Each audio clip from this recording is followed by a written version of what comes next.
আপনারা দেখছেন ২১শে টেলিভিশন। ঢাকার বায়ু দূষণ রোধে কি পদক্ষেপ নেওয়া হয়েছে আগামী ৩০ দিনের মধ্যে জানাতে পরিবেশ অধিদপ্তরকে নির্দেশ দিয়েছেন হাইকোর্ট।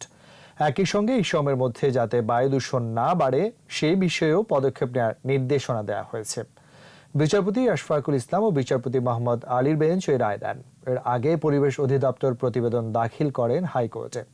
সেখানে হাইকোর্টের নির্দেশে কি কি পদক্ষেপ নিয়েছে তা অগ্রগতি জানিয়ে প্রতিবেদন দাখিল করে কমিটি। এর আগে বায়ু দূষণ রোধে ৯ দফা নির্দেশনা দিয়েছিলেন হাইকোর্ট। জনস্বার্থে ঢাকার বায়ু দূষণ রোধে হাইকোর্টে রিট করেন হিউম্যান রাইটস নামে একটি সংগঠন।